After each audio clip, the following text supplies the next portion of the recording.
बिस्मिल्लाहिर्रहमानिर्रहीम। ये हमारे पास एक टॉपिक है डॉट प्रोडक्ट का। डॉट प्रोडक्ट का जो सेकंड नेम होता है वो एक स्केलर प्रोडक्ट होता है। ठीक है, डॉट प्रोडक्ट या स्केलर प्रोडक्ट का मतलब क्या होता है कि अगर हम दो वेक्टर्स को आपस में मल्टीप्लाई करें डॉट फॉर्म में और उससे बनने वाला आंसर एक स्केलर क्वांटिटी हो तो उसको कहा जाता है डॉट प्रोडक्ट या फिर स्केलर प्रोडक्ट। और डॉट प्रोडक्ट या स्केलर प्रोडक्ट में जो दो वेक्टर्स आपस में मल्टीप्लाई होते हैं वो पैरेलल फॉर्म में मल्टीप्लाई होते हैं और इनके दरमियान जो फंक्शन यूज़ होता है वो कॉस थीटा यूज़ होता है।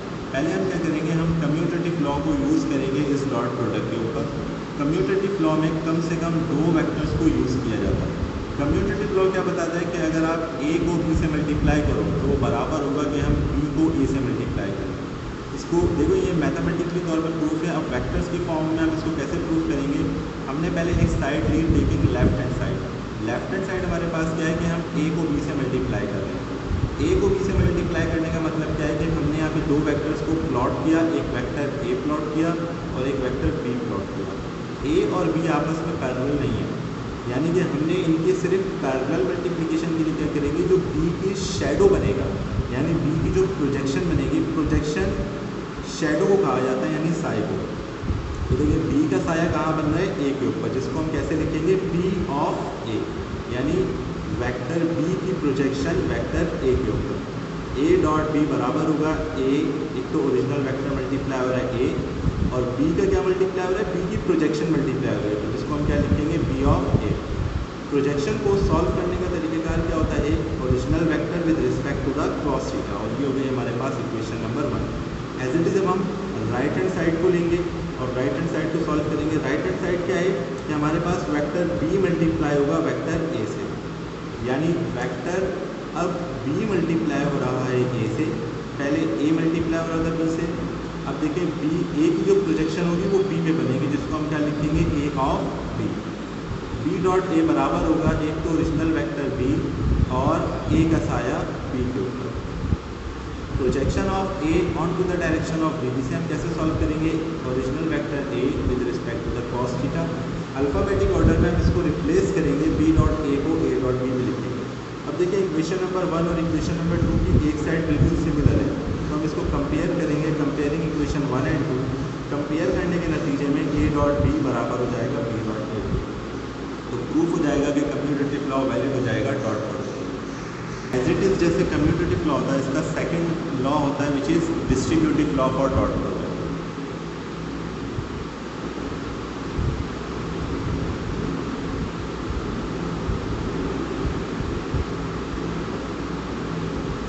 अच्छा देखिए, याद रखें जो कम्यूटेटिव लॉ होता है वो कम से कम दो वेक्टर्स के ऊपर वैलिड होता है और जो डिस्ट्रीब्यूटिव लॉ होता है वो कम से कम 3 वेक्टर्स के ऊपर वैलिड होता है। डिस्ट्रीब्यूटिव का मतलब क्या होगा कि अगर लेट सपोज कि ए डॉट बी प्लस सी हो, तो ये किस तरीके से सॉल्व होगा कि ये पहले ए बी से भी मल्टीप्लाई होगा यानी कि ए डॉट बी, फिर प्लस अब ये ए सी से भी मल्टीप्लाई होगा तो A dot C. Basically mathematics के तौर पे प्रूफ है, बट हमें वेक्टर्स की फॉर्म में ही इसको प्रूफ करना होगा। ये है हमारे पास ए डॉट बी प्लस। अब हम इसको किस तरीके से सॉल्व करेंगे, देखिए मैंने यहाँ पे एक पहले वेक्टर को सपोज करा जो है वेक्टर ए। अच्छा ये हो गया है ओरिजिन पॉइंट। यहाँ पे मैंने मल्टीप्लाई करना है बी प्लस सी को, सिर्फ बी को नहीं करना बल्कि बी प्लस सी को करना है। बी में बी प्लस सी का मतलब क्या होगा कि पहले मैं एक वेक्टर को प्लॉट करूँगा जिसको मैंने नाम दे दिया है बी का। प्लस का मतलब क्या है कि मैंने इसको ऐड करना है, तो मैं ऐड कैसे करूँगा, जैसे हम पहले करते हैं हेड टू टेल रूल के ज़रिए, यानी मैं इस बी में एक वेक्टर सी को ऐड कर दूँ। ये मैंने एक वेक्टर ऐड कर दिया सी। अब इसका रिजल्टेंट क्या होगा कि मैं बी से सी तक को मर्ज कर देता हूँ यानी कि ऐड कर देता हूँ, तो resultant equals to B plus C. अच्छा क्लास, अगर आप चाहें तो इसको यहीं पे डायग्राम को स्टॉप करके इनकी प्रोजेक्शन को ड्रॉ कर सकते हैं। अदरवाइज़ अगर हम चाहें तो जैसे b प्लस सी है, इसको हम c प्लस b भी कर सकते हैं, यानी कि अगर हम इसको एक पहले वेक्टर ड्रॉ कर लें, यहाँ पे जिस तरीके से c मैंने ड्रॉ करा हुआ है एज इट इज़ एक c ड्रॉ कर लूँ और जैसे b ड्रॉ किया हुआ है एज इट इज़ एक b ड्रॉ कर लूँ, तो ये कहलाएगा c और ये कहलाएगा b। अगर हम इसकी प्रोजेक्शन देखें तो इसकी प्रोजेक्शन a के ऊपर आकर के प्लॉट हो रही होगी, जो क्या कहलाएगी, अच्छा ये पूरा ओरिजिन से लेकर रिजल्टेंट है, तो मैं इसको बोलूँगा रिजल्टेंट की प्रोजेक्शन है ए के ऊपर। और अगर आप यहाँ से देखें तो इधर दो वेक्टर्स हैं जिनकी प्रोजेक्शन आएगी। अच्छा, ये क्योंकि टॉप पे मेरे पास वेक्टर सी है तो मैं इसको कह देता हूँ कि सी की प्रोजेक्शन है ए के ऊपर। लेफ्ट हैंड साइड हमारे पास क्या है, टेकिंग लेफ्ट हैंड साइड है ए डॉट बी प्लस सी, यानी कि हमने ए को मल्टीप्लाई करना है बी प्लस सी से।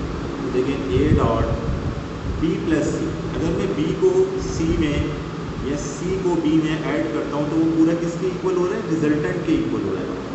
और रिजल्टेंट का जो साया है, क्योंकि जो ए है वो पैरेलल फॉर्म में मल्टीप्लाई होगा, पैरेलल फॉर्म में इस रिजल्टेंट के साथ तो मल्टीप्लाई नहीं हो सकता, ये इसके साए के यानी प्रोजेक्शन के साथ मल्टीप्लाई होगा। इसको मैं क्या लिखूँगा, ओ से लेके आर ए तक। देखिए सिंस ये जो ओ से लेके आर ए है, इसको मैं दो हिस्सों में ब्रेक कर लेता हूँ। किन दो हिस्सों में ब्रेक कर लेता हूँ, एक सी ए से लेके आर ए तक और एक ओ से लेके सी ए तक। इसको मैं क्या लिखूँगा, सी A R A plus O C ए। तो अब हम इसकी ओ आर ए की जगह पे पूरी इस फॉर्म को प्लेस कर देंगे, A dot B plus C equals to A dot O R A की जगह हम प्लेस कर देंगे सी A R A plus O सी। अब अगर मैथमेटिक्स के अकॉर्डिंग जब हम मल्टीप्लाई करेंगे तो ए पहले इस फॉर्म के साथ मल्टीप्लाई होगा, देन ए इस फॉर्म के साथ भी मल्टीप्लाई होगा। तो A dot B plus C equals to A dot C A R A plus A dot O C A. देखिए सी ए से लेके आर ए तक, सी ए से लेके आर ए तक है वो बी की प्रोजेक्शन है। इसको मैं क्या लिखूँगा कि C A R A is the projection of vector B onto the direction of vector A. देखिए जिस तरीके से सी ए आर ए एक वेक्टर बी की प्रोजेक्शन है वेक्टर ए के ऊपर, इसी तरीके से ओ से लेके सी ए तक अगर आप देखें तो ओ से लेके सी ए तक वेक्टर सी की प्रोजेक्शन है वेक्टर ए के ऊपर। इसको मैं क्या लिखूँगा, O C A is the projection of vector C onto the direction of vector A। तो हम सिंपल क्या करेंगे, सी ए आर ए की जगह पुट करेंगे वेक्टर B और ओ सी ए की जगह पुट करेंगे वेक्टर C। तो now A dot B plus C equals to, ये A एज इट इज़ रहा और सी ए आर ए की जगह हमने क्या पुट कर दिया, vector B plus A as it is रहा और ओ सी ए की जगह हमने क्या पुट कर दिया, वेक्टर सी। तो अगर आप देखो A dot B plus C बराबर हो गया है A dot B plus A dot C, यानी कि prove that distributive law is valid for dot product. यानी कि जो डिस्ट्रीब्यूटिव लॉ है वो हमारे पास वैलिड होता है एक डॉट प्रोडक्ट के लिए। अब ये हमारे पास है dot product, as it is हमारे पास अब होगा क्रॉस प्रोडक्ट। क्रॉस प्रोडक्ट क्या होगा, देखिए क्रॉस प्रोडक्ट का सेकंड नेम क्या होगा, वेक्टर प्रोडक्ट।